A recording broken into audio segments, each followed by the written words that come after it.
Bonjour chef. Bienvenue Henri, bonjour, comment allez-vous? Bah écoutez Frédéric, c'est mon nom, merci de nous recevoir chez vous ici dans votre superbe restaurant du 17e arrondissement à Paris. Et en fait on est venu parce que participer à un événement sur la découverte des crevettes équatoriennes. On s'est dit tiens, comment ça s'est fait le partenariat? Un partenariat, c'est la chocologue qui est connue dans le monde de la chocolat qui m'a dit un jour Fred, est-ce que tu peux faire un événement avec l'ambassade d'Équateur? Ouais. Et naturellement, vu que notre métier c'est le partage, j'ai dit oui sans hésiter. Ah, c'est chouette. Alors, du coup, vous avez découvert ces petites bébêtes. Est-ce que vous pouvez me décrire un peu leur texture, leur saveur? Ah oui, absolument. Alors, il y a différentes textures selon les tailles, bien évidemment, les formats, les récoltes de pêche et les saisons surtout. Ouais. Mais quoi, Donc, c'est délicat, c'est ferme? c'est une chair qui est bien évidemment ferme, tout dépend comment on la travaille et qu'on la cuit. Ouais. Et comme toutes les crevettes, ça reste quand même une matière assez délicate et assez noble, même si c'est une crevette. Ce n'est pas qu'une simple crevette en finalité. D'accord. Et alors, si je veux en acheter, comment je vais les reconnaître chez mon poissonnier? Alors sur le marché, bien évidemment, il y a tout type de crevettes. Il faut se renseigner, il faut poser des questions. De quelle pêche ça vient? Est-ce que c'est de la pêche durable? Est-ce que c'est un produit qui vient de Madagascar? Est-ce que ça vient d'Équateur? Est-ce que ça vient d'ailleurs? Et puis ensuite, il y a aussi, bien évidemment, les prix en conséquence qui sont mis selon la qualité de la crevette. Alors vous, chef, comment vous aimez les cuisiner, les crevettes Vaname? Plutôt en ceviche ou plutôt cuites? Alors, moi, j'aime les cuisiner de toutes sortes. Crues, bien évidemment, marinées en ceviche, comme on appelle, ou bien cuites, elles ont une importance de toute manière parce qu'elles sont qualitatives. Donc, il y a deux recettes, deux types de recettes qu'on peut faire, et je vous les expliquerai, bien évidemment, avec Oui, mais alors oui, mais quand elles sont cuites, elles n'ont plus tout à fait la même mâche, non? C'est plus le même produit qu'on a sous le palais? Alors, il ne faut pas trop les cuire, tout simplement. Oui. En fait, c'est une question de surcuisson.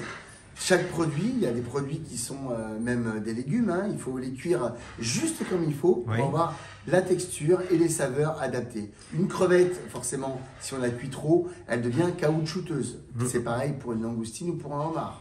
D'accord. Alors Frédéric, est-ce que vous avez une petite astuce de chef pour les décortiquer facilement? Parce que vous voyez, on ne veut pas travailler, on ne veut pas trop se salir, ça sent, après on ne sait plus quoi. Alors, il faut de toute manière que les crevettes soient relativement souples naturellement, qu'elles aient un peu de fermeté, c'est signe de qualitatif.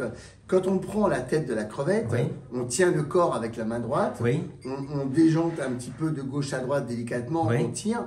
On retire les anneaux, ça s'appelle les anneaux, d'accord, de carapace, et en même temps, on essaie de tirer le corail à l'intérieur, enfin, le corail, le boyau, parce que c'est pas très agréable à manger. On y arrive bien comme ça? Alors en revanche, oui, absolument, on peut le faire quand on a la technique, en pinçant bien le bout de la queue, mais sinon, ce qu'on peut faire, c'est décortiquer la gambasse en entier, et avec un petit couteau délicatement sur le haut de la crevette, du haut en bas, on fait une incision et on retire ce boyau qui n'est pas très agréable, qui peut être amer à manger. D'accord, il n'y a pas de gâche comme ça, on gâche rien. Absolument. Tout se mange après. Tout se mange. Et justement, est-ce que vous faites partie des chefs qui utilisaient aussi, vous, les carcasses, les têtes des crevettes pour faire des jus, pour faire des sauces?